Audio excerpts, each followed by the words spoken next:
Hello all, welcome to story Walt. నేను రిజ్వానా. లావణ్య తండ్రి వేణుగోపాలరావుని చంపి ఆ నేరం రోజా మీద వేస్తోంది. రోజాని పోలీసులు అరెస్ట్ చేస్తారు. ఈ విషయం తెలుసుకున్న విజయ్ బాంబే నుంచి తిరిగి వచ్చేస్తాడు. హైదరాబాద్ తిరిగి వచ్చిన విజయ్ డిఎస్పి నారాయణరావు గారిని కలిసి వేణుగోపాలరావు గారు చనిపోలేదనే వార్తను తెలుసుకుంటాడు. ఇంతవరకైతే విన్నాం కదా. ఇక్కడ నుంచి కథ ముందుకు ఇలా కొనసాగుతుంది. విజయ్ రోజాని బెయిల్ మీద విడిపించి తన ఇంటికి తీసుకువచ్చాడు. లాయర్ యశ్వంతరావు గారిని పిలిచి రోజా తరపున న్యాయవాదిగా ఉండమని కోరాడు. విజయ్, ఆ అమ్మాయిని బెయిల్ మీద విడిపిస్తే విడిపించావు, కానీ నీ ఇంట్లో ఉంచుకోవడం అంత మంచిది కాదేమో. నలుగురు 4 విధాల అనుకోగల అవకాశం ఉంది అంటూ హెచ్చరించారాయన. ఏం చేస్తాం, తప్పదు మరి. ఈ పరిస్థితుల్లో ఆ అమ్మాయి నా కళ్ళెదుట ఉండడం చాలా అవసరం అన్నాడు విజయ్. యశ్వంతరావు గారు ఈ కేసు విషయంలో విజయ్ చెప్పిన వివరాలన్నీ నోట్ చేసుకున్నాడు. ఆయన వెళ్ళటానికి లేచారు. విజయ్ అతన్ని గేటు వరకు సాగనంపి లోపలకు తిరిగి వచ్చాడు. ఉదయం వచ్చినప్పటి నుంచి 2 కాళ్ళు ఒక్కచోట ఒక్క 5 నిమిషాలు స్థిరంగా నిలబడనంత తిరుగుతున్నాడతను. రాత్రంతా నిద్రలేదు. దానికి తోడు ఆందోళన, చెప్పలేనంత ఉద్విగ్నత. అతనికి చెప్పలేనంత అలసట అనిపించసాగింది. ఇంతవరకు స్నానం కూడా చేయలేదు. వేణుగోపాలరావు గారి మీద జరిగిన ఈ హత్యా ప్రయత్నం వినగానే అందరూ విషయం ఏమిటో కనుక్కోవాలనే ఆదుర్తతో విజయ్ని కలవటానికి ప్రయత్నిస్తున్నారు. వచ్చిన మనుషులు వచ్చినట్టుగా ఊపిరాడనివ్వకుండా చేస్తున్నారు. ఫోన్ ఎడతెరిపి లేకుండా మోగుతూనే ఉంది. విజయ్కి వాళ్ళందరికీ సమాధానాలు చెప్పలేక ప్రాణం విసిగిపోతోంది. యశ్వంతరావు గారు వెళ్ళిపోగానే వీధి తలుపులు దగ్గరకేసి వచ్చి కూర్చున్న విజయ్ సిగరెట్ తీసుకుని వెలిగించుకుని గౌరమ్మ అంటూ కేక పెట్టాడు. వంట ఇంట్లో పని చక్కబెడుతున్న గౌరమ్మ చేతులు తుడుచుకుంటూ వచ్చింది. ఒక్కడుగా కూర్చుని ఉన్న విజయ్ని చూడగానే, స్నానానికి నీళ్లు సిద్ధంగా ఉన్నాయి బాబు, వంట కూడా అయ్యింది, మీదే ఆలస్యం, తొందరగా లేచిరండి, మళ్ళీ ఎవరైనా రాగలరు అంది. అమ్మాయి ఏం చేస్తోంది? రోజాని ఉద్దేశించి అడిగాడు. ఏం చెయ్యటమో ఏమో బాబు, కాఫీ తాగమని ఇస్తే తాగలేదు, అక్కడే పెట్టింది, అది చల్లారిపోయింది. స్నానం చేస్తావా అమ్మా అంటే మాట్లాడలేదు. ఏదడిగినా గుట్లప్పగించి చూస్తుందే తప్ప సమాధానం లేదు. పెద్దయ్య గారి మీద అంత అత్యాచారం చేసిన ఈ అమ్మని మనింటికి తెచ్చారేంటి బాబు అంది అయిష్టంగా చూస్తూ. నీకు తెలియదు గౌరమ్మ, ఆ అమ్మాయి మనింట్లోనే ఉండాలి, ఇంకెక్కడికి పారిపోకుండా తప్పించుకుపోవడానికి వీల్లేకుండా మనింట్లో తెచ్చిపెట్టాను అన్నాడు విజయ్ సిగరెట్ నుసి యాష్ట్రేలో దులుపుతూ. అట్టాగా బాబు అంది గౌరమ్మ. నువ్వు స్నానానికి నీళ్లు సిద్ధం చేయి, నేనిప్పుడే వస్తాను. గౌరమ్మ లోపలికి వెళ్ళింది. విజయ్ కొద్దిసేపు ఏదో ఆలోచిస్తూ అక్కడే కూర్చుండిపోయాడు. తర్వాత సగం కాల్చిన సిగరెట్ యాష్ట్రేలో పడేసి లేచి పైకి వెళ్ళాడు. పైన అతని గదిలో రోజా కుర్చీలో నిటారుగా బొమ్మల చలనం లేకుండా కూర్చొని ఉంది. గది తలుపులు బార్లా తెరిచే ఉన్నాయి. అయినా విజయ్ తను వచ్చిన ఉనికిని తెలియపరుస్తున్నట్టుగా గుమ్మంలో నిలబడి చేతితో తలుపు మీద తట్టాడు. రోజా మెల్లగా తల తిప్పి చూసింది. May I come in? రోజా అతన్ని చూడగానే నెమ్మదిగా కుర్చీలో నుంచి లేచి నిలబడింది. లోపలకు రావచ్చునా? తెచ్చిపెట్టుకున్న చిరునవ్వుతో మరోసారి అడిగాడు విజయ్. రోజా సమాధానం చెప్పలేదు. విజయ్ లోపలికి వచ్చాడు. రోజా శిక్ష విధించబోతున్న న్యాయ నిర్ణేత ముందు ముద్దాయిలా కళ్ళ క్రిందకు దించుకుని నిలబడింది. విజయ్ రోజా దగ్గరగా వచ్చి నిలబడ్డాడు. రోజా అతని పాదాల మీద దృష్టి బంధించబడిన దానిలా తలదించుకుని నిలబడింది. రోజా అనునయంగా పిలిచాడు విజయ్. రోజా తలెత్తలేదు. అతనేం చెప్పాలనుకుంటున్నాడో, తనని ఏం అడగాలనుకుంటున్నాడో తెలుసుకోవాలనే కుతూహలం ప్రకటించలేదు. నిశ్శబ్దంగా స్థాణువులా నిలబడింది. రోజా, అసలేం జరిగింది? నువ్వు వచ్చేసరికి ఇంట్లో ఎవరెవరున్నారు? ఆయన ఎలా ఉన్నారు? రోజా నెమ్మదిగా తల అడ్డంగా ఊపుతూ నాకేం తెలియదు అంది. గుర్తు చేసుకోవడానికి ప్రయత్నించు. డ్రైవర్ నీ కోసం వస్తే నువ్వు రానన్నావు. డ్రైవర్ వెళ్ళిపోయాడు. తర్వాత ఏమయ్యింది? నువ్వు ఆ ఇంటికి వెళ్ళాలని మళ్ళీ ఎందుకనుకున్నావు? ఈ వివరాలన్నీ నాకు తెలియటం చాలా ముఖ్యం రోజా. రోజా తలెత్తింది. చూపులు శూన్యంలో ఎక్కడో చిక్కడిపోయినట్టుగా ఉన్నాయి. కళ్ళ ముందు భయంకరమైన దృశ్యాలేవో కనిపిస్తున్నట్టుగా కళ్ళల్లో భయం ప్రతిబింబించింది. విజయ్ రోజా వైపు ఒకడుగు ముందుకు వేశాడు. రోజా చప్పున 2 అడుగులు వెనక్కు వేసింది. విజయ్ ఆగిపోయాడు. ఎంతో మృదువుగా, స్నేహపూరితమైన స్వరంతో అన్నాడు, ఇందులో నువ్వు భయపడాల్సిందేమీ లేదు రోజా. నేను నిజంగా చెబుతున్నాను. నాకేం తెలియదు. నాకు తెలుసు మీరెవరూ నమ్మరు. నేను నమ్ముతాను రోజా. విజయ్ కంఠం దృఢంగా పలికింది. నువ్వు చెప్పే ప్రతి అక్షరం నేను నమ్ముతాను. నువ్వు నిర్దోషివని నమ్మకంగా తెలుసు కాబట్టే నిన్ను నా దగ్గరకు తెచ్చుకున్నాను. నీ కోసం న్యాయంతో పోరాడడానికి సిద్ధంగా ఉన్నాను. నువ్వు జరిగిందంతా చెబితే నా పని ఇంకా సులభం అవుతుంది. ఒకవేళ చెప్పలేనంటే పోని, చెప్పకపోయినా పర్వాలేదు. ఏ వ్యక్తి మీద ఈ హత్యా ప్రయత్నం జరిగిందో ఆయనే ఈ రహస్యం అంతా వెలుగులోకి తీసుకువస్తారు. రోజా వేణుగోపాలరావు గారు బ్రతికారు, నీకు తెలుసా? ఎంతో మామూలుగా అడిగినట్టు అడిగాడు విజయ్. రోజా విభ్రాంతిగా చూసింది. ఆయనలో కొన ఊపిరి కొట్టుమిట్టాడుతుంది. ఆయనని కనీసం మరణ వాంగ్మూలం ఇచ్చే వరకైనా బ్రతికించటానికి డాక్టర్లు విశ్వ ప్రయత్నాలు చేస్తున్నారు. నువ్వు వస్తానంటే ఆయన్ని చూడడానికి నాతో తీసుకువెళతాను. రోజా ఇంకా నమ్మలేనట్లు దిగ్భ్రాంతిగా చూస్తోంది. ఇది గమనించిన విజయ్, నిజం రోజా, నేను అబద్ధం చెప్పటం లేదు అన్నాడు. రోజా ఏదో చెప్పటానికి నోరు తెరిచింది. కానీ పెదవులు కంపించినాయి. మాట బయటికి రాలేదు. ముఖంలోకి మెల్లగా ఆశ్చర్యంతో కలిసి ఆనందం పాకి వచ్చింది. ఆ వెంటనే దుఃఖం పొంగులా వచ్చి ఒక్కసారిగా దాన్ని ప్రవాహంలా ముంచేసింది. రోజా దోసిట్లో ముఖం దాచుకుని ఒక్కసారిగా వెక్కి వెక్కి ఏడవసాగింది. విజయ్ క్షణం సేపు తటపటాయించాడు. తర్వాత ఒక అడుగు ముందుకు వేసి రోజా భుజాల మీద చేతులు ఆనించాడు. రోజా తిరస్కరించలేదు. తలెత్తి అతని వైపు చిన్నపిల్లలా చూస్తూ, మీరు చెప్పింది నిజమేనా? నిజంగానే ఆయన బ్రతికాడా అంది. నిజం రోజా. నిన్నిప్పుడు భోజనం చేయగానే నా వెంట ఆయన దగ్గరికి నాతో తీసుకువెడతాను నమ్మకంగా అన్నాడు విజయ్. పాలిపోయినట్టున్న రోజా ముఖంలో పట్టరాని ఆనందం తొంగి చూసింది. నేను ఇంత మంచి వార్త ఎప్పుడూ వినలేదు. ఆ మాటలు అంటుండగానే రోజా కళ్ళల్లో మళ్ళీ నీళ్లు నిండుకు వచ్చేసినాయి. విజయ్ చేతులు మెల్లగా రోజా తలని దగ్గరకు చేర్చుకొని హృదయానికి హత్తుకున్నాయి. అతని కుడి చేయి రోజా తలని నిమరసాగింది. ఇంతకంటే ఇంకా మంచి వార్తని వినాలి నువ్వు.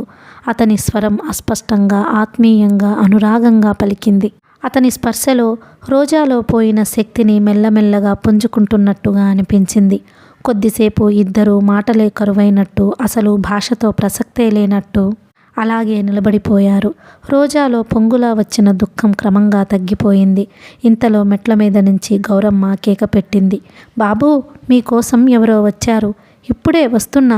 గౌరమ్మకి సమాధానం చెప్పిన విజయ్ రోజాని మెల్లగా వదిలేస్తూ, నువ్వు త్వరగా స్నానం చేసి భోజనం చేస్తే మనం హాస్పిటల్కి వెళదాం అన్నాడు. రోజా నిలబడడానికి శక్తి లేని దానిలా 2 అడుగులు వేసి మంచం మీద కూలబడింది. రోజా మనసంతా విచిత్రమైన ప్రశాంతం పేరుకోసాగింది. విజయ్ డ్రెస్సింగ్ టేబుల్ దగ్గరికి వచ్చాడు. దువ్వెన తీసుకొని చెరగని తలనే జాగ్రత్తగా మళ్ళీ దువ్వుకున్నాడు. అతనిక రోజాని ఓదార్చినట్టు లేదు. తను ఓదార్పు పొందినట్లుగా ఉంది. ఆ అమ్మాయి స్పర్శతో, ఆ సాన్నిహిత్యంలో తను సేద తీరినట్టుగా ఉంది. రాత్రి నుంచి అతను పడిన అలసట, విసుగు చిత్రంగా మాయమైనాయి. విజయ్ కిందకి వచ్చాడు.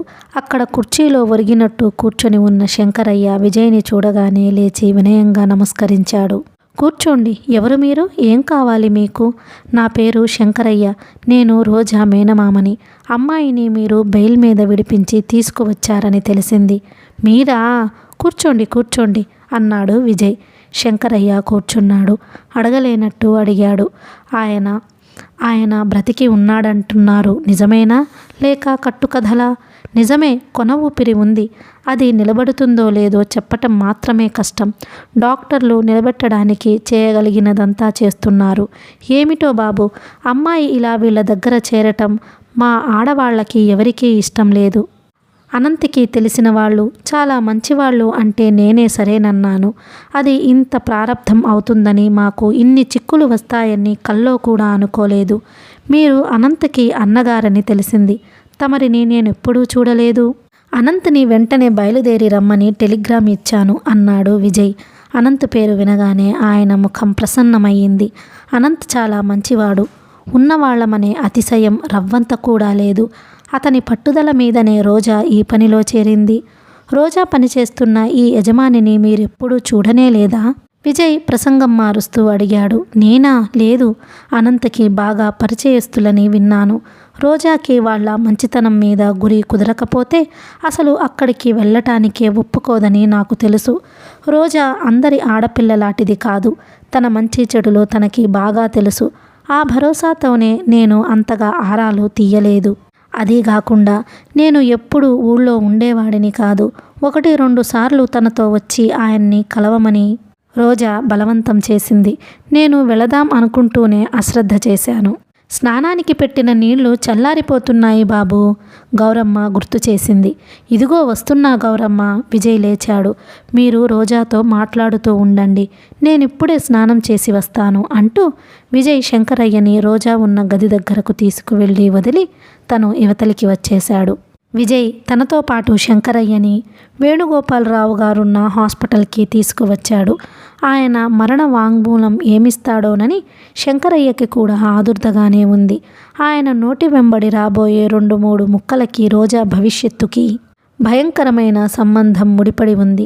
మొదట అప్పటికింకా శంకరయ్య రాకముందు రోజాని తనతో హాస్పిటల్కి తీసుకువెడతానన్న విజయ్ శంకరయ్య వచ్చిన తరువాత రోజా రాకకి అభ్యంతరం చెప్పాడు. నువ్వు స్నానం భోజనం చేసి రెడీగా ఉండు. నాకు నారాయణ దగ్గర పని ఉంది. అది చూసుకొని మళ్ళీ వచ్చి నిన్ను తీసుకువెడతాను అన్నాడు. రోజా అభ్యంతరం చెప్పలేదు. రాత్రి నుంచి రోజా చుట్టూ వలలా పడ్డ ఈ విపత్తును ఎలా ఛేదించటమా అని తల్లడిల్లుతూ తనకి అండలేదని, రోజా భవిష్యత్తు ఏమైపోతుందోనని దిగులు పడిపోతున్న శంకరయ్యకి విజయ్ ఆపద్బాంధవుడిలా కనిపించాడు. అనంతకి అన్నగారైన ఇతను అనంత్ కంటే 1000 రెట్లు ఉత్తముడిగా కనిపిస్తున్నాడు. దయార్ద్ర హృదయుడైన విజయ్ 1000 ఏళ్ళు చల్లగా బ్రతకాలని శంకరయ్య మనసులోనే దీవించాడు. శంకరయ్యను తీసుకొని స్పెషల్ వార్డు వైపు వస్తున్న విజయ్కి ఒకళ్ళిద్దరూ పరిచయస్తులైన డాక్టర్లు కనిపించారు. విజయ్ వాళ్ళని విష్ చేశాడు. ఎనీథింగ్ బెటర్ అని అడిగాడు. No, same condition, but we are trying అన్నారు. శంకరయ్య విజయ్ ఇద్దరు పేషెంట్ ఉన్న గదిలోకి వచ్చారు. అక్కడ 2 నర్సులు ఉన్నారు. డాక్టర్ ఇప్పుడే బయటికి వెళ్ళాడని 5 నిమిషాల్లో వస్తాడని చెప్పారు వాళ్ళు. విజయ్ తల ఊపి మంచం దగ్గరగా వెళ్ళాడు.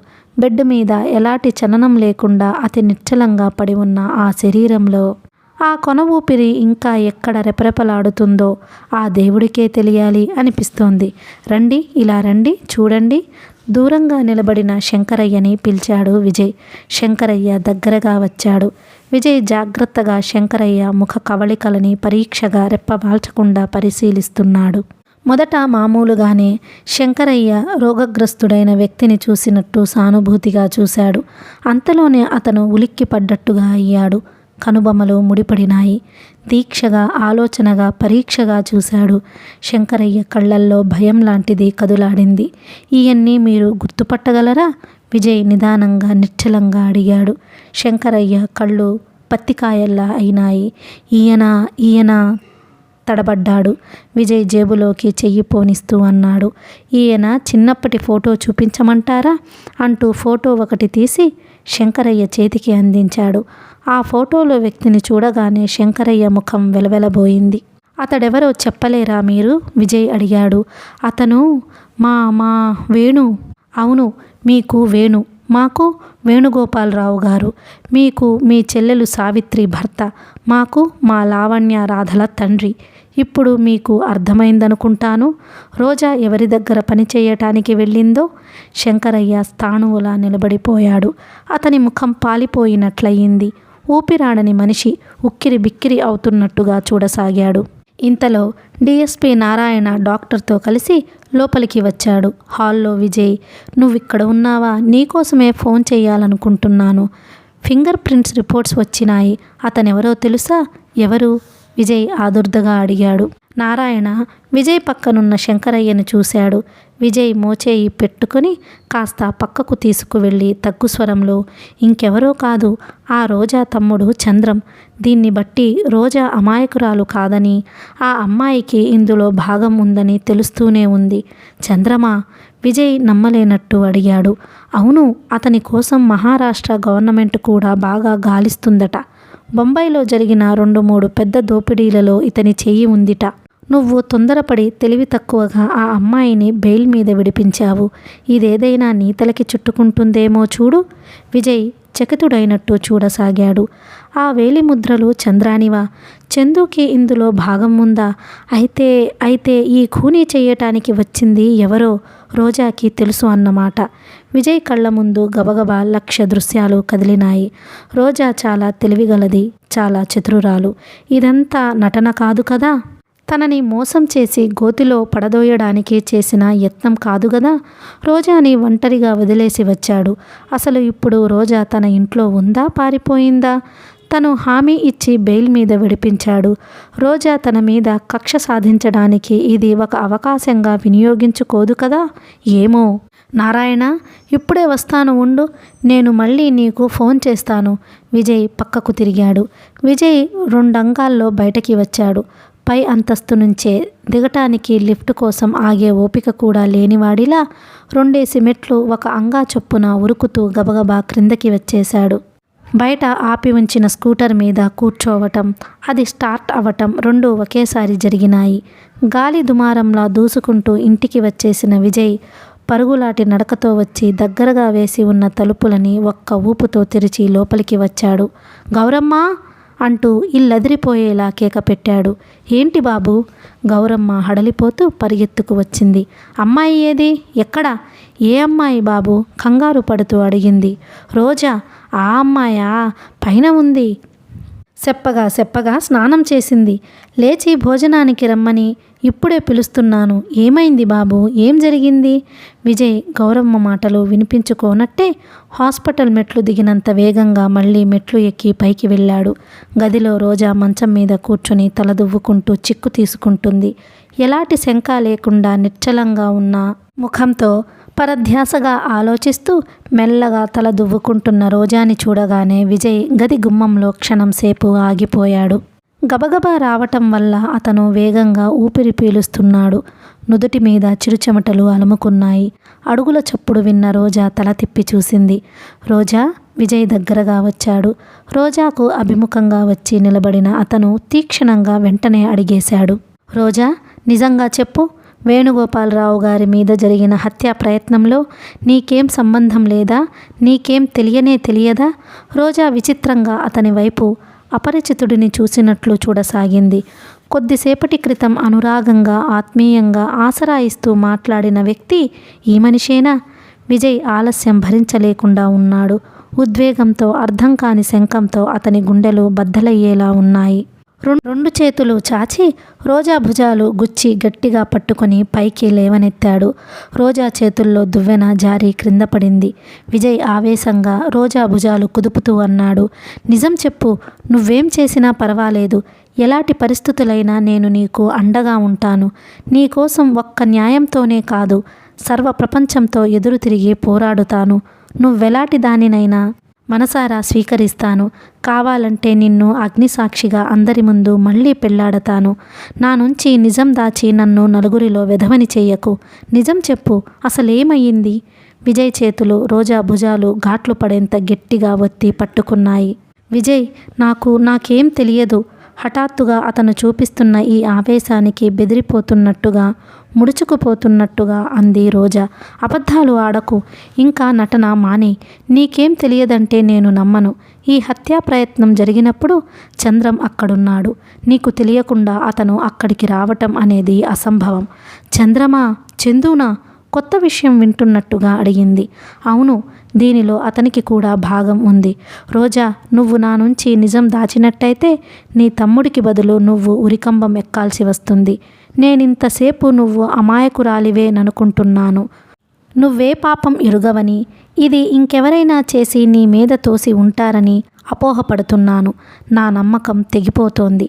చంద్రం వేలిముద్రలు అక్కడున్నాయంటే నా ఆలోచనలే తలకిందులవుతున్నాయి. చెప్పు రోజా, నిజం చెప్పు. నీకేం భయం లేదు. నేను నీకు ఉన్నాను. చందు అక్కడికి ఎలా వచ్చాడు? ఎందుకు వచ్చాడు? రోజాకి విజయ్ నిలదీస్తున్నట్టు అడుగుతున్న ఈ మాటలేవీ వినిపించటం లేదు. రోజా చెవుల్లో చందు స్వరం 1000 కంఠాలతో ప్రతిధ్వనించింది. వారం 10 రోజుల్లోపల వేణుగోపాలరావు గారి ఇల్లు సర్వస్వం దోచుకోబడుతుంది. నువ్వు అక్కడ పని మానేయ్. చంద్రం వేలిముద్రలున్నాయా అంటే ఇది వాడు చేసిన పనేనా? రోజా విజయ్ వైపు భయంగా చూసింది. నిజం చెప్పు రోజా, అసలేం జరిగింది? ఏమయ్యింది? ఆగ్రహంతో ఆవేశంగా ఊగిపోతున్న విజయ్ అతి కష్టం మీద సహనం కూడదీసుకుంటూ అడిగాడు. విజయ్ భయభ్రాంతులతో అతని వైపు చూస్తున్న రోజా హీనస్వరంతో మెల్లగా చెప్పింది. నేనే ఈ పని చేశాను. నా ప్రోద్బలం మీదనే వాడు ఈ పనికి ఒప్పుకున్నాడు. వాడిని ఈ పనికి పురిగొల్పిన వ్యక్తిని నేనే. వాడు అక్కడున్న మాట నిజమే, కానీ అది వాడి ఉద్దేశం మాత్రం కాదు. వాడికేం తెలియదు. విజయ్, పోలీసులకి నన్ను అప్పగించు. దయ ఉంచి వాడిని మాత్రం ఏం చెయ్యవద్దు. రోజాకు హఠాత్తుగా ఏడుపు ముంచుకు వచ్చేసింది. విజయ్ రోజాని వదిలేశాడు. పూలదండని చేతిలోకి తీసుకుంటే అది కాలసర్పంగా మారి కరవటానికి సిద్ధమైనట్లుగా ఉంది. ఇంకా నయం, అదృష్టం, అది తనని కాటు వేయలేదు. తన మనసులో రోజా పట్ల ముప్పిరిగొన్న అనురాగం, ఆదరం బయట పెట్టలేదు. విజయ్ ముఖంలో ఆగ్రహం, ఆవేశం దిగిపోయినాయి. వాటి స్థానంలోనే రాయి కంటే అతి కఠినమైన నిర్దాక్షిణ్యం తెరలా వచ్చి ఆవరించుకుంది. ఒక్క క్షణం మతిపోయిన మనిషిలా చేష్టలుడిగిపోయినట్లు అలాగే నిలబడిపోయాడు. రోజా మంచం మీద కూలబడింది. ఏడుపు బిగబట్టడానికి క్రింది పెదవిని పళ్లతో బిగబట్టి విశ్వప్రయత్నం చేయసాగింది. తను ఇక ఏ ముఖం పెట్టుకొని వేణుగోపాలరావు గారిని చూస్తోంది? ఏ ధైర్యంతో ఆయనకి ఎదురుగా వెళ్ళి నిలబడగలుగుతుంది? విజయ్ గిరుక్కున వెనక్కు తిరిగి క్రిందకు దిగి వచ్చేశాడు. సరాసరి ఫోన్ దగ్గరకు వెళ్ళి చంద్రం తనకి ఇచ్చిన నెంబర్ డయల్ చేశాడు. హలో, అవతల నుంచి వినిపించింది. హలో, జేమ్స్ కావాలి, పిలుస్తాను, ఒక్క నిమిషం ఉండండి. విజయ్ ఫోన్ దగ్గర నిలబడ్డాడు. అతని కణతల మీద నరాలు అదురుతున్నాయి. ఎన్నడూ ఎప్పుడూ ఎరగనంత తలనొప్పి వచ్చింది. 5 నిమిషాలు గడిచాయి. ఫోన్ అవతల ఎవరో పెట్టేశారు. విజయ్ మళ్ళీ డయల్ చేశాడు. అవతల ఎవరో తీశారు. జేమ్స్ కావాలి.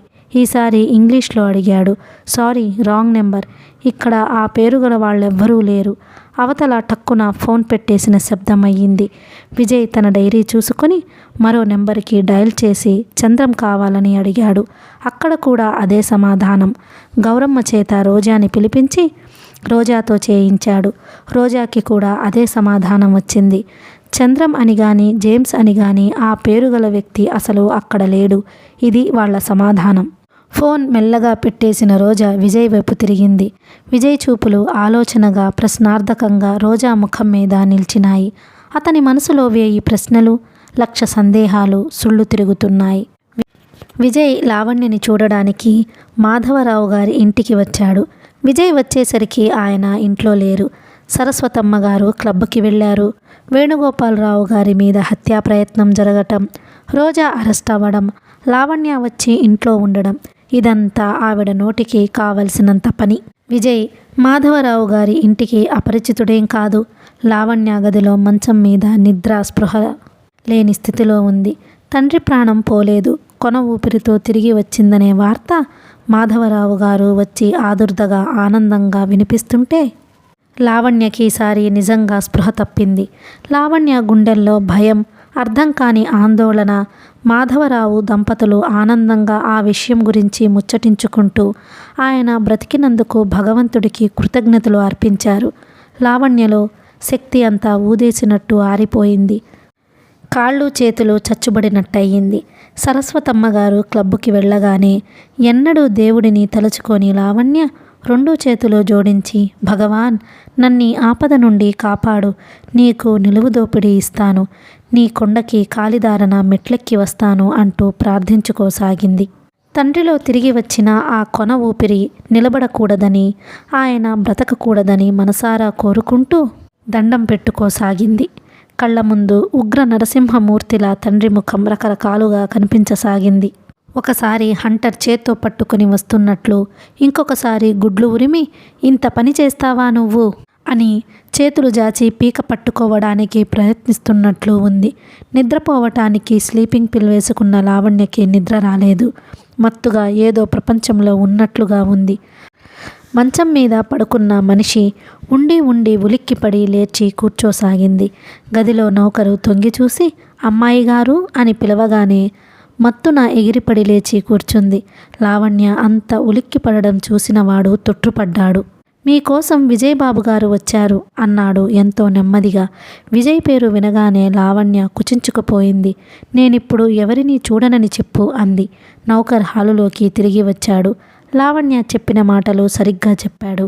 అమ్మాయి గారు పడుకుంటున్నారు, ఇప్పుడెవరిని చూడరటండి. లావణ్య తనని చూడటానికి ఇష్టపడడం లేదంటే విజయ్కి ఆశ్చర్యం అనిపించింది. వచ్చింది నేనని చెప్పావా? నౌకర్ తల ఊపాడు. అమ్మాయి గారు లేచి ఇక్కడకు రావటానికి ఇష్టం లేకపోతే నేనే గదిలోకి వస్తానని చెప్పు. నౌకర్ లోపలకు వెళ్ళి మళ్ళీ తిరిగి వచ్చాడు. ఇప్పుడు ఎవరిని చూడరట అన్నాడు. విజయ్ క్షణం ఆలోచించాడు. నేను కలవకుండా వెళ్ళను. ఒక ముఖ్యమైన విషయం మాట్లాడడానికి వచ్చానని చెప్పు. నౌకర్ ఇబ్బందిగా చూసి లోపలికి వెళ్ళాడు. లావణ్య చరచర సంధించిన బాణంలా బయటకి దూసుకువచ్చింది. లావణ్య ఏదో చెప్పబోయిన విజయ్ ఆగిపోయాడు. అతనికి తను చూస్తున్నది తను ఎరిగి ఉన్న లావణ్యేనా అనిపించింది. లావణ్య ముఖం కమిలిపోయి ఉంది. కళ్ళ క్రింద వేణుగోపాలరావు గారికిలా నల్లగా ఉబ్బినాయి. ముఖంలో గూడు కట్టుకున్నది భయమో దుఃఖమో తెలియకుండా ఉంది. కళ్ళు బెదిరిపోతున్నట్టుగా చంచలంగా ఉన్నాయి. ఏమిటి? ఏం కావాలి నీకు? విజయ్ ముఖంలోకి చూసే సాహసం లేని దానిలా అతని పాదాల వైపు చూస్తూ అంది. విజయ్ ఒకడుగు లావణ్య దగ్గరకు వచ్చాడు. నీకు ఒంట్లో బాగాలేదా లావణ్య? ఆదుర్దగా అడిగాడు. నా ఒంట్లో ఎలా ఉంటే నీకెందుకు? నువ్వు అడగదలుచుకున్నవేవో అడుగు కొట్టినట్టుగా వచ్చింది సమాధానం. విజయ్ కళ్ళు చురుక్కున లావణ్య స్థితిని ఇట్టే గమనించినా లావణ్య దేనికోసమో గాని మానసికంగా చిత్రవధని అనుభవిస్తోంది. జరిగినదంతా నీ నోటి నుంచి వినాలనే వచ్చాను లావణ్య. అసలు ఏమైంది? విజయ్ మృదువుగా అడిగాడు. నాకు తెలియదు. నేనెవరితో ఈ విషయం గురించి మాట్లాడదలుచుకోలేదు. నీకంత కావాలని ఉంటే అంకుల్ని అడుగు చెబుతారు. విజయ్ అభిమానం దెబ్బతింది. నేనెంత పరాయివాడినా లావణ్య? కాక దగ్గరవాడివా? ఆ అడగటంలో ఎంతో హేళన, అంతకు రెట్టింపు వ్యంగ్యం. ఇంతలో విజయ్ గొంతు వినగానే లోపల ఎక్కడో ఆడుకుంటున్న రాధ పరిగెత్తుకుంటూ వచ్చింది. విజయ్ అలవాటు ప్రకారం రాధని చూడగానే చేతులు చాచాడు. రాధా!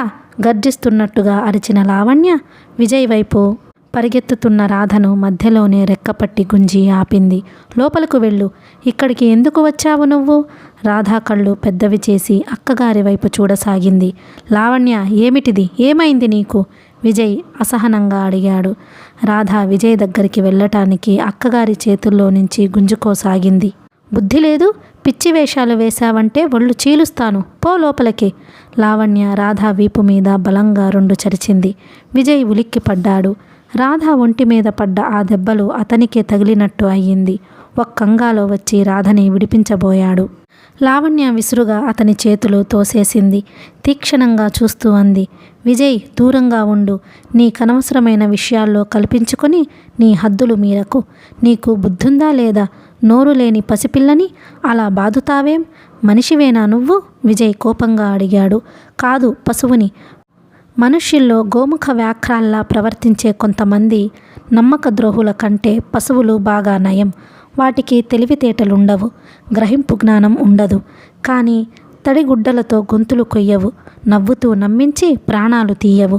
విజయ్ వైపు నిర్లక్ష్యంగా చూస్తూ అంటున్న లావణ్య గది బయటకి చూస్తూ, వెంకటేష్, ఇలారా, వచ్చి రాధమ్మ గారిని అవతలికి తీసుకువెళ్ళు అంది ఆజ్ఞాపిస్తున్నట్టుగా. వెంకటేష్ లోపలికి వచ్చాడు. లావణ్య చేతుల్లో నుంచి రాధని బలవంతంగా ఎత్తుకొని భుజాన వేసుకుని అవతలికి తీసుకువెళ్ళిపోయాడు. రాధ నౌకర్ చేతుల్లో నుంచి తప్పించుకోవాలని గిలగిలలాడుతూ విజయ్ వైపు చేతులు చాచింది. విజయ్ ప్రాణం విలవిలలాడిపోయింది. అయిందా నువ్వు వచ్చిన పని? ఇంకేమైనా ఉందా? నాన్నగారి హత్యా ప్రయత్నం గురించి నీకంత తెలుసుకోవాలని ఉంటే అంకుల్ వచ్చిన తరువాత రా. నేనిప్పుడేం మాట్లాడలేను. నాకు తలనొప్పి బద్దలవుతోంది. నేను కాసేపు పడుకోవాలి. లావణ్య చెప్పాల్సిందేదో చెప్పేసిన మనిషిలా వెనక్కు తిరిగి వెళ్ళబోయింది. నేను నీతో మాట్లాడడానికే వచ్చాను లావణ్య. నీతో కొన్ని చాలా ముఖ్యమైన విషయాలు చెప్పాలి. వెళ్ళబోతున్న లావణ్య ఆగింది. ముఖ్యమైన విషయాలా? ఏమిటవి? ఏమైనా కానీ చెప్పాల్సిన అవసరం మీకుందేమో కానీ వినాల్సిన అవసరం నాకు మాత్రం లేదు. నాకు తెలిసినంతవరకు నీ దగ్గర నుంచి వినాల్సిన విషయాలేవీ లేవు. కాబట్టి నువ్వు వెళ్ళొచ్చు. లావణ్య, ఎందుకిలా మాట్లాడుతున్నావు? నిష్ఠూరంగా అన్నాడు విజయ్. అతనికి లావణ్య ధోరణి ఏమిటో బొత్తిగా అంతుపట్టడం లేదు. లోపలికి వెళ్ళిపోబోతున్న లావణ్య చర్రున వెనక్కు తిరిగి, ఇంకెలా మాట్లాడమంటావు? నువ్వెవరిని మాట్లాడమంటావు? నువ్వు నాకేం అవుతావని నా కష్టం సుఖం చెప్పుకోమంటావు? లావణ్యకి హఠాత్తుగా దుఃఖం ముంచుకు వచ్చేసింది. కానీ ఎలాగో ఏడుపు దిగమింగుతూ అంది, ప్లేన్ దిగగానే నేను గుర్తుకు వచ్చానా నీకు? సరాసరి నా దగ్గరకు వచ్చావా నువ్వు? నీ కోసం 1000 కళ్ళతో ఎదురు చూస్తున్నానే నేను. నీకు నేను గుర్తే రాలేదు. విజయ్కి సంగతేమిటో మెరుపుల క్షణంలో బోధపడింది. అతని ముఖంలో ఆవరించుకుని ఉన్న ఆగ్రహం నిమిషంలో మాయమయ్యింది. సారీ లావణ్య, నా వల్ల నిజంగా చాలా పొరపాటే జరిగింది అనునయంగా అన్నాడు. నీ క్షమార్పణలు నాకేం అవసరం లేదు. ఇంకనైనా నీ నటనలు మానేసేయ్. నీకు ఎవరు ముఖ్యమనుకున్నావో మొదట వాళ్ళ దగ్గరికి వెళ్ళావు. నా కళ్ళు తెరిపించావు. చాలా అన్యాయంగా మాట్లాడుతున్నావు నువ్వు రోజాని విడిపించావా లేదా? విడిపించాను. ఇప్పుడు ఆ అమ్మాయిని ఇంట్లో ఉందా లేదా? ఉంది.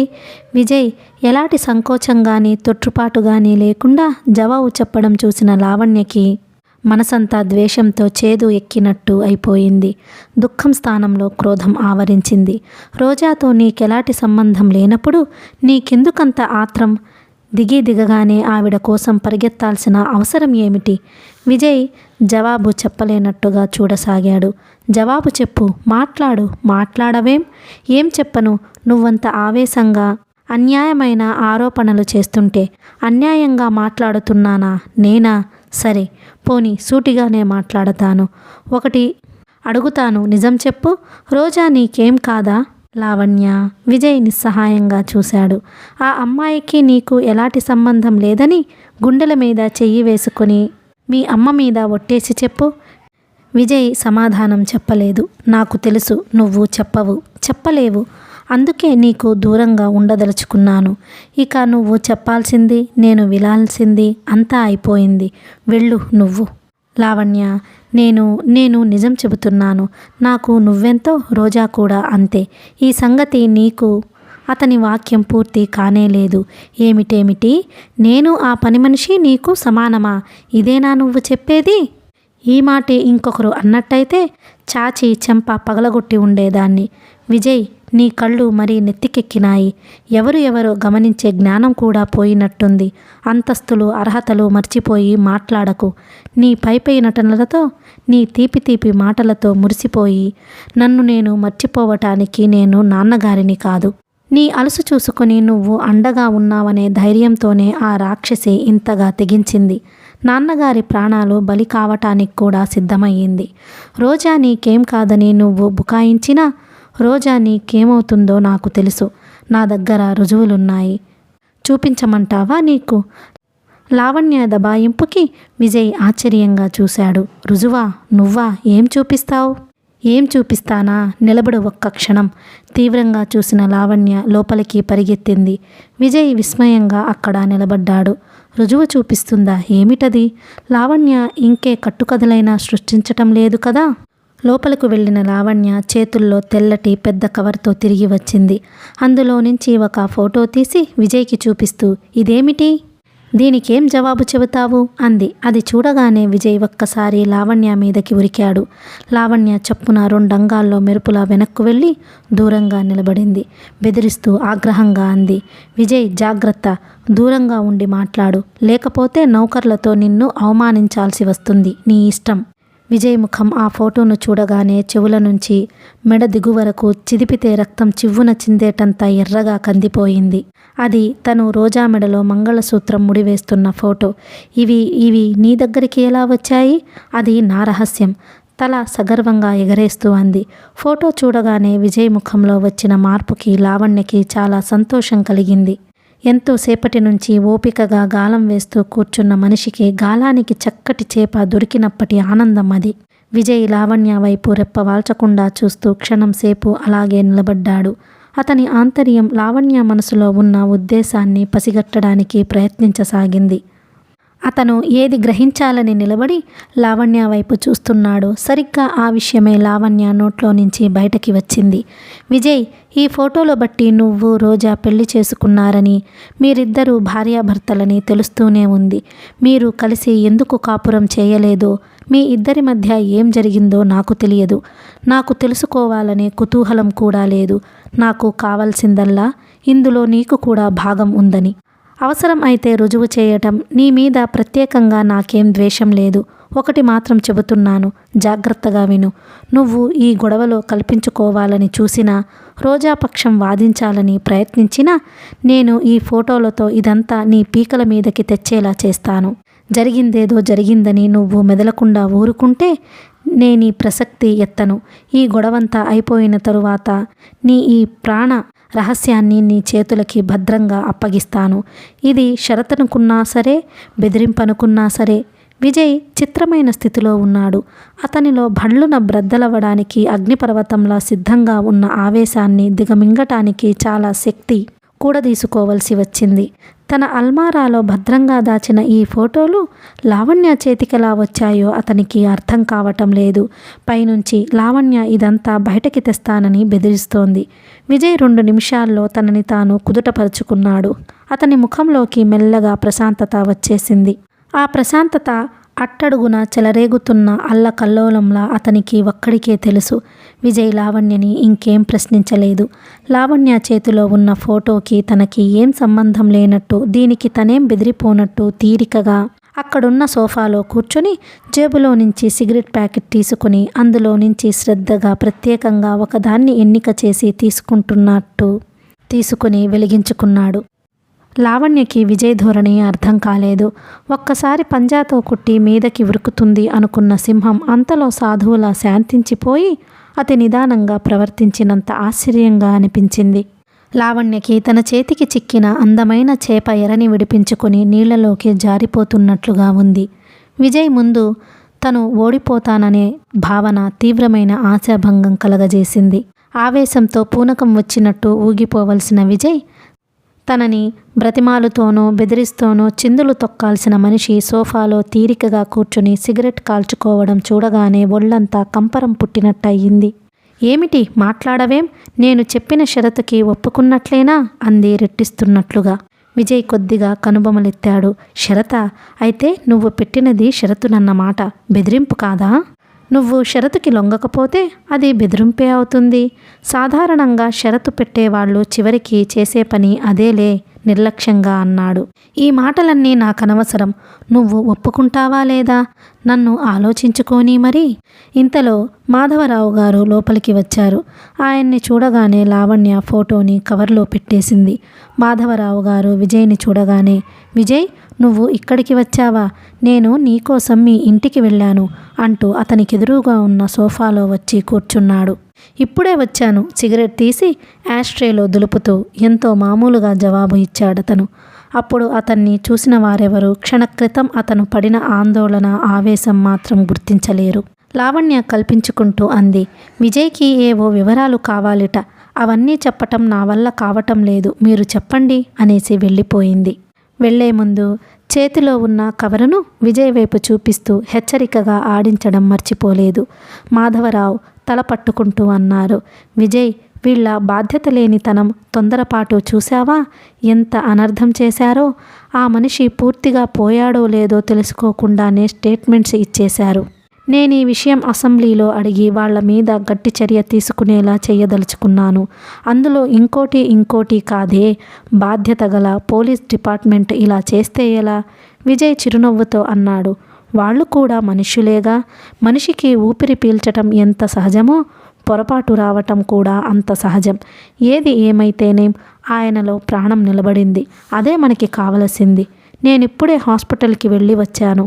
ఆయనలో రెపరెపలాడుతున్న ఆ ప్రాణం నిలబడుతుందో పోతుందో ఆ దేవుడికే తెలియాలి.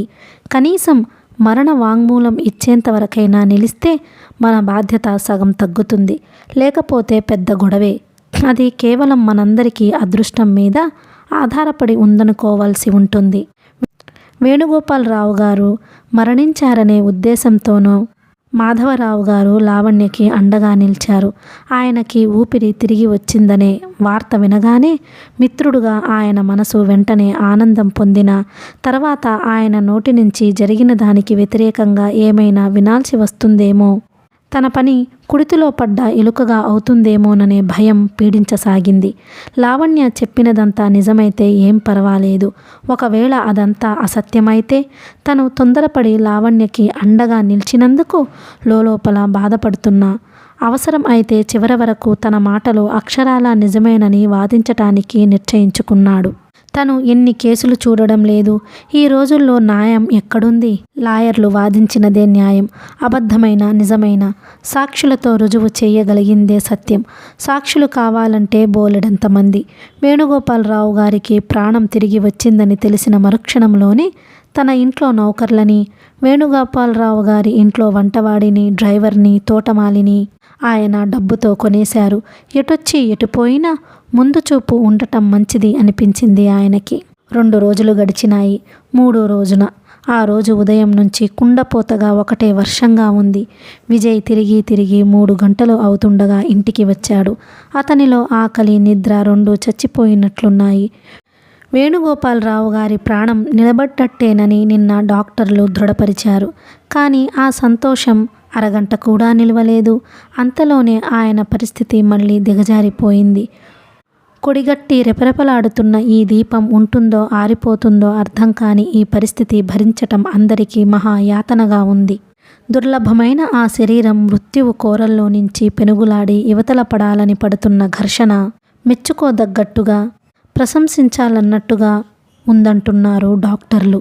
విజయ్ వేణుగోపాలరావు గారి ఇంట్లో డ్రైవర్ని, వంటవాడిని, తోటమాలిని అందరినీ విడిగా కలుసుకున్నాడు.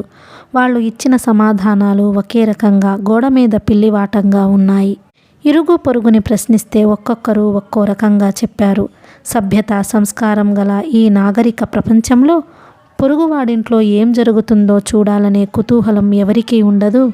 ఎవరి గొడవ వారిదే అన్నట్టు ఉంటారు. కుడివైపు ఇంటి నౌకర్ సాయంత్రం వేణుగోపాలరావు గారి కారు బయటికి వెళ్ళిన తరువాత ఒక టాక్సీ ఆ ఇంటికి రావడం, అందులో అగంతకుడు ఉండడం చూశానని చెప్పాడు. ఎడమవైపు ఇంట్లో ఆయా రోజా నడిచి రావటం తను చూశానని చెప్పింది. ఎదురింట్లో ఉన్న కుర్రాడు తను టాక్సీలో రోజాని కూడా చూశానని చెబుతున్నాడు. తలో రకంగా ఎవరికి వారే తాము చెప్పింది సత్యం అన్నట్లుగా చెబుతున్నారు. ఇందులో ఎవరి మాట నమ్మాలో తెలియటం లేదు. ఇంట్లోంచి లావణ్య బయటికి వెళ్ళటం కానీ రావటం కానీ ఎవరూ చూసినట్టు లేదు. వేణుగోపాలరావు గారి కారు బయటకి వెళ్ళింది కాబట్టి అందులో వెళ్ళింది లావణ్య అయి ఉంటుందని ఒకరు, కాదని ఒకరు తర్కిస్తున్నారు. మాధవరావు గారి నౌకర్లు మాత్రం సాయంత్రం లావణ్య అక్కడికి వచ్చినట్లు ఘంటాపథంగా చెబుతున్నారు. తలాతోకా లేని ఈ సమాచారంతో విజయ్కి మతిపోయినట్టుగా ఉంది. ఈ కేసు మబ్బులా విడిపోవాలంటే 2 సంగతులు జరగాలి. అందులో ఒకటి, వేణుగోపాలరావు గారి ప్రాణం నిలబడి ఆయనకి బాగా స్పృహ వచ్చి అసలేం జరిగిందో స్పష్టంగా వివరించాలి. రెండోది, చంద్రం కనిపించి తను ఆ ఇంటికి ఎందుకు వెళ్ళాడో, ఏం చేశాడో సత్యం చెప్పటం. ప్రస్తుతం ఈ 2 జరిగేట్టు లేవు. విజయ్ ఇంత క్రితమే శంకరయ్య ఇంటికి వెళ్ళి వచ్చాడు. శంకరయ్య ఇంట్లో లేడని సుందరమ్మ చెప్పింది. రోజా క్షేమం గురించి ఆందోళన పడుతూ రాగాలు మొదలుపెట్టిన ఆవిడకి రోజాకేం భయం లేదని, తన ఇంటిలో ఉందని చెప్పి ఊరడించాడు. శంకరయ్య ఇంటికి రాగానే ఇద్దరినీ కలిసి తన దగ్గరికి రమ్మనమని, శంకరయ్యతో తను అర్జెంటుగా మాట్లాడాల్సిన పని ఉందని, శంకరయ్య కోసం ఎదురు చూస్తూ ఉంటానని మరీ చెప్పి వచ్చాడు. మేనకోడలిని చూడాలని తహతహలాడుతున్న సుందరమ్మ శంకరయ్య ఇంటికి రాగానే తప్పకుండా కలిసి వస్తానని వాగ్దానమిచ్చింది. విజయ్ ఎంత ప్రయత్నించినా చంద్రం ఆచూకీ తెలియనే లేదు. అతను ఏమైపోయాడో, ఎక్కడున్నాడో ఆ భగవంతుడికే తెలియాలి. రోజా అరెస్ట్ అయిన వార్త అతనికి తెలిసినట్టయితే ఎక్కడున్నా రోజా ఉన్నా తన ఇంటికి చంద్రం తప్పకుండా వస్తాడనే గాఢమైన నమ్మకం విజయ్ ఆంతర్యంలో బలంగా ఉంది. కానీ 2 రోజులు గడిచినా చంద్రం రావటం కానీ, కనీసం ఫోన్ చెయ్యటం కానీ జరగకపోవటంతో విజయ్కి అనుమానం కలగసాగింది. చంద్రం ఏ స్థితిలో ఉన్నాడో, అసలు అతనికి రోజా అరెస్ట్ అయిన వార్త తెలిసిందో లేదో, ఒకవేళ తెలిసినా రాలేని పరిస్థితుల్లో ఉన్నాడేమో అనిపించసాగింది. సరస్వతమ్మ గారి నోరు పుణ్యమా అని తనని గురించి, రోజా గురించి అనేక కట్టుకథలు పుట్టుకు వచ్చేసినాయి. రోజాని బెయిల్ మీద విడిపించి తన ఇంట్లో తెచ్చిపెట్టుకున్నందుకు గాను విజయ్ చాలా తీవ్రమైన విమర్శలకి గురి అయ్యాడు. ఎక్కడికెళ్ళినా ఒకటే ప్రశ్నలు. ఏమిటోయ్, ఆ అమ్మాయి నీ ఇంటిలో ఉండడం ఏమిటి అనో, లేక రోజా మీద నీకెందుకు ఈ ఆసక్తి అనో నిలదీసినట్లు ప్రశ్నించేవారు. విజయ్ సమాధానం చెప్పలేకపోయేవాడు. అతని మౌనం అవతల వాళ్ళ అనుమానాన్ని పదింతలు పెంచేది. అంతేలే, రంగు బయటపడే వరకు అందరూ పెద్ద మనుషులే, ఇంకెవరైనా అయితే పర్వాలేదు, కానీ నువ్వు ఇలా ప్రవర్తించటం విచిత్రంగానే ఉందే అంటూ సూటిపోటిగా అనేవాళ్ళు. విజయ్ తప్పనిసరిగా ఇదంతా భరించి ఊరుకున్నాడు. ఈ కేసేదో తేలే వరకు పాషాణంలా మౌనంగా ఊరుకోవటమే ఉత్తమం అనిపించింది అతనికి. ఆ రోజు 3 గంటలకి తిరిగి ఇంటికి వచ్చిన అతను అలసటగా ఆఫీస్ రూమ్లో కూర్చొని ఉన్నాడు. బయట వాన ఉధృతం ఇంకా ఎక్కువయింది. జోరుగా వీస్తున్న గాలితో కలిసి వాన ఎడాపెడా కొడుతోంది. మూసి గడియ పెట్టిన కిటికీ రెక్కలు, తలుపులు దబదబా పడుతున్న ఆ వర్షానికి అదురుతున్నాయి. విజయ్ హాస్పిటల్ నుంచి వేణుగోపాలరావు గారి స్థితి తెలియజేసే ఫోన్ కాల్ కోసం ఎదురు చూస్తూ ఆఫీస్ గదిలో టేబుల్ దగ్గర కూర్చున్నాడు. ఉదయం నుంచి కుండపోతగా కురుస్తున్న ఈ వర్షంలో మళ్ళీ హాస్పిటల్కి వెళ్ళడం కష్టం అనిపించిన విజయ్ మధ్యాహ్నం వెళ్ళినప్పుడు అక్కడున్న నర్సుకి గంటకోసారి ఫోన్ చేసి తనకి చెప్పమని చెప్పి వచ్చాడు. వరుసగా కొన్ని రాత్రుల నుంచి నిద్రలేకపోవటంతో విజయ్ కళ్ళు మండుతున్నాయి. క్షణం విశ్రాంతి ఎరుగనట్లు తిరుగుతున్న అతను అలసిపోయినట్టుగా కుర్చీలో వెనక్కు జారగిలపడి కూర్చుని కళ్ళు మూసుకొని కణతలు నొక్కుకోసాగాడు. గౌరమ్మ బాత్రూంలో బట్టలు ఉతుకుతోంది. విజయ్కి ఆ శబ్దం తల మీద బాదినట్టుగా చెవులకి భరించలేనంత కటువుగా ఉంది. ఒక్క నిమిషం లేచి వెళ్ళి ఇప్పుడు ఉతకొద్దు, కొద్దిసేపు మానేయ్ అని చెప్పాలనిపించింది. కానీ కుర్చీలో నుంచి లేవటానికి శరీరం ఏమాత్రం ఇష్టపడకపోవటంతో బద్ధకంగా అలాగే కూర్చున్నాడు. ఇంతలో వీధి తలుపు మీద టక్ టక్ మని వినిపించింది. అలసటగా ఉన్న విజయ్ లేవటానికి బద్ధకించాడు. బహుశా నారాయణో శంకరయ్యో వచ్చి ఉంటారు. గౌరమ్మ, తలుపు తీయమని చెప్పటానికి కేక వేశాడు విజయ్. గౌరమ్మకి విజయ్ పిలుపు వినిపించినట్టు లేదు, పలుకలేదు. తలుపు మీద గబగబా మళ్ళీ టక్ టక్ మని వినిపించింది. ఆ శబ్దంలో ఏదో తొందర, ఆతురత పసిగట్టిన విజయ్ వెళ్ళి తనే తలుపు తెరిచాడు. ఎదురుగా గుమ్మంలో రాజస్థాన్ వాళ్లలాగా పెద్ద తలపాగా చుట్టుకొని ఖరీదైన శాలువా నిండుగా కప్పుకొని ఒక వ్యక్తి విజయ్ తలుపు తెరిచి తెరవగానే చటుక్కున లోపలికి అడుగు పెట్టేశాడు. ఎవరు మీరు, ఏం కావాలి? విజయ్ తీక్షణంగా అడిగాడు. విజయ్కి సమాధానం చెప్పకుండానే ఆ వచ్చిన వ్యక్తి తలుపులు మూసేశాడు. విజయ్ కళ్ళు చురుగ్గా అయినాయి.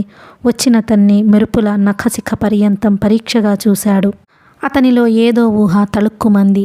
ఊహించిందే అక్షరాలా నిజమయ్యింది.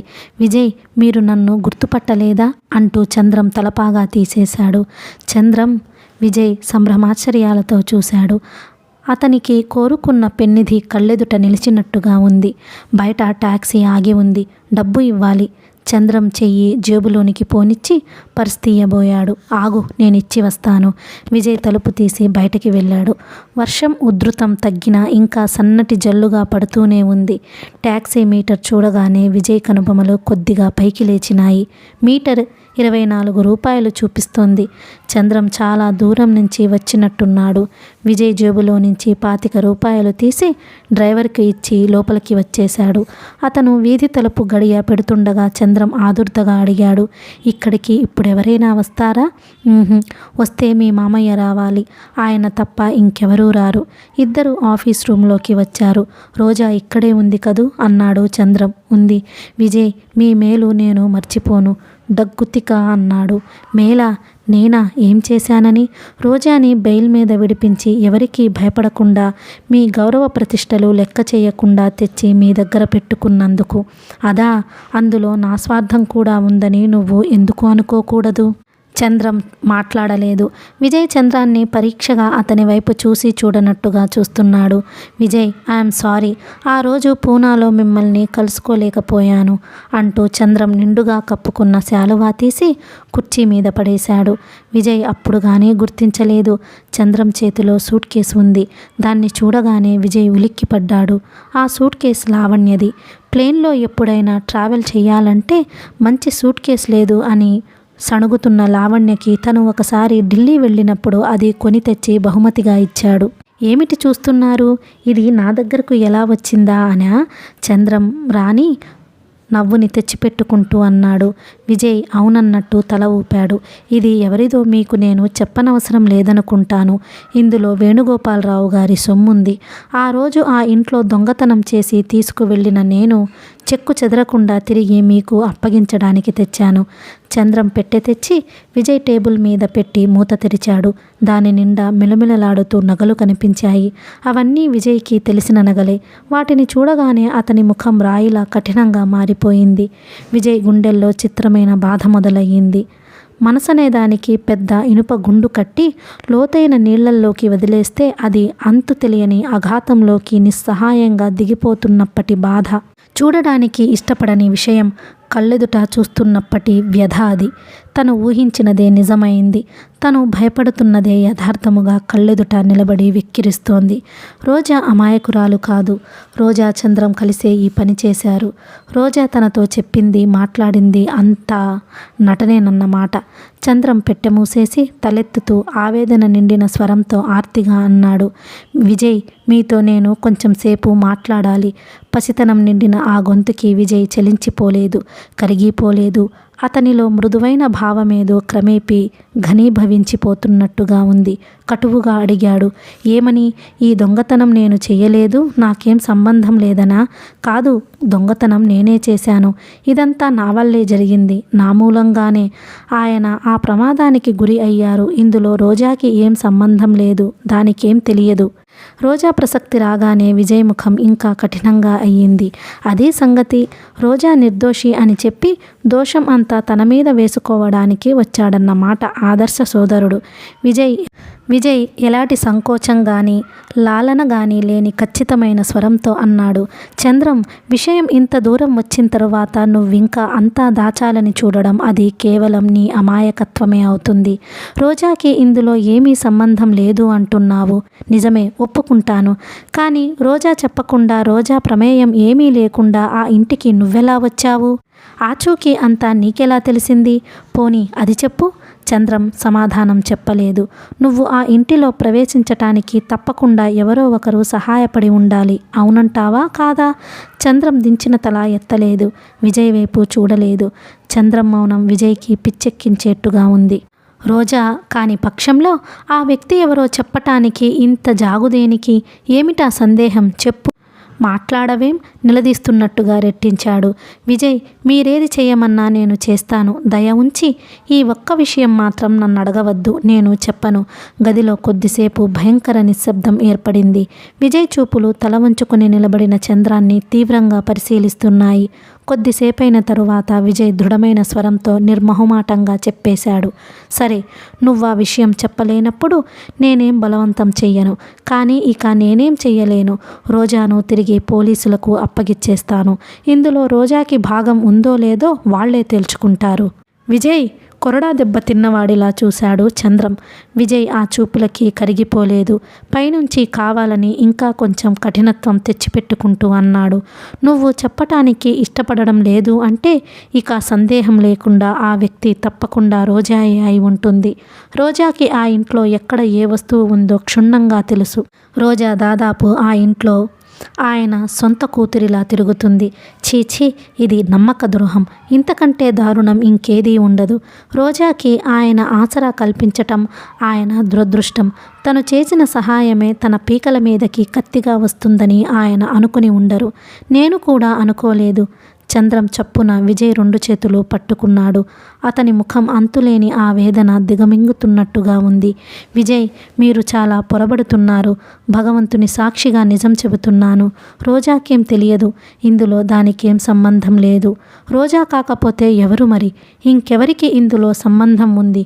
కోపంతో కొట్టినంత తీవ్రంగా అడిగాడు విజయ్. విజయ్, చంద్రం నిస్సహాయంగా చూశాడు. ఆ వ్యక్తి రోజా కానప్పుడు నీకు ఈ సందేహం దేనికి? నిజంగా రోజా నువ్వన్నట్టు నిర్దోషియే అయితే రోజాని ఈ బాధ నుంచి తప్పించాలని నువ్వు అనుకుంటే ఆ వ్యక్తిని నా దగ్గర కాకపోతే పోలీసుల దగ్గరైనా బయట పెట్టక తప్పదు. రోజా క్షేమం కూడా లెక్క చేయకుండా నువ్వు ఆ మనిషిని నిగూఢంగా ఉంచదలుచుకుంటే ఇందులో నేను చెయ్యగలిగింది ఏముంది? నువ్వసలు నా దగ్గరికి ఎందుకు వచ్చావు? అనవసరమైన శ్రమ తప్ప. విజయ్ నేను అతని చేతులు వదిలేసిన చంద్రం మాట పూర్తి చెయ్యలేనట్టుగా అలసటగా భరించలేని ఆవేదన గుండెల్లో సుడిపడుతున్నవాడిలా కుర్చీలో కూలబడ్డాడు. విజయ్, ఆ వ్యక్తిని బయటకి తీసుకురాకుండా చూసే ఉపాయమే లేదా? ఉంది, విజయ్ వెంటనే అన్నాడు. చంద్రం ఆశగా తలెత్తాడు. ఏమిటది? రోజా మీద ఇదంతా నెట్టేయడం, రోజాని అపరాధిగా పోలీసులకి అప్పచెప్పడం. అవతల వ్యక్తి నీకు ముఖ్యమైనప్పుడు ఇదొక్కటే మార్గం. కాదు, రోజాకేం జరగకూడదు. నిస్సహాయంగా చూసిన చంద్రం టేబుల్ మీదకి ఒరిగి అరచేతుల్లో ముఖం దాచుకున్నాడు. అతనికెదురైన ఈ విషమ పరీక్షని ఎదుర్కోలేనట్టుగా అతని తల అశాంతిగా అటూ ఇటూ కదిలింది. విజయ్ కొద్దిసేపు టేబుల్ మీదకి ఒరిగిపోయిన చంద్రాన్ని చూస్తూ అలాగే నిలబడ్డాడు. అతనేదో చెప్పరాని ఊబిలో ఇరుక్కున్నాడని, అది బయట పెట్టలేక లోపల దాచుకోలేక యాతన పడుతున్నాడని విజయ్ ఆంతర్యం పసిగట్టింది. క్షణంసేపు టేబుల్ మీద ఉన్న పుస్తకాలు, ఫైల్స్ తీసి అటూ ఇటూ సర్దుతూ దీర్ఘంగా ఆలోచించాడు. ఆ తరువాత చంద్రం కూర్చున్న కుర్చీ వెనకగా వచ్చాడు. చంద్రం తల మీద చెయ్యి వేసి ఆప్యాయంగా నిమురుతూ కరుణ నిండిన స్వరంతో అన్నాడు. చంద్రం, మనస్ఫూర్తిగా చెబుతున్నాను. నువ్వంటే నాకు అభిమానం ఉంది, ఆత్మీయత ఉంది. దురదృష్టవశాత్తు అమాయకంగా నువ్వు చిక్కుపడిపోయిన సాలెగూడులాంటి ఈ విషవలయం నుంచి తప్పించాలని, ఇందులో నుంచి నిన్ను యువతలికి లాగటానికి బలంగా చేయూత ఇవ్వాలని ఎంతగానో అనిపిస్తోంది. దీనిలో నువ్వు కూడా కాస్త సహాయపడితే నా పని సులభం అవుతుంది. రోజా నిజంగా అమాయకురాలై ఉంటుందనే నమ్మకంతోనే బెయిల్ మీద విడిపించి నా దగ్గరకు తెచ్చి అట్టిపెట్టుకున్నాను. నలుగురు నవ్వుతున్నా, హేళన చేసినా కిమ్మనకుండా భరించాను. చంద్రం, నీకు రోజాకి నేను చెయ్యాలనుకున్న సాయం విషసర్పంలా నా కాళ్లకే చుట్టుకోగల ప్రమాదం నాకు రానివ్వద్దు. ఇది నా అభ్యర్థన. ఆదరణ, ఆత్మీయత పన్నీరు జల్లులా కురిపిస్తున్న ఆ మాటలకి చంద్రం చలించిపోయాడు. తన తల నిమురుతున్న విజయ్ చెయ్యి అందుకుని దాన్ని దగ్గరకు లాక్కొని చప్పున అందులో ముఖాన్ని దాచుకున్నాడు.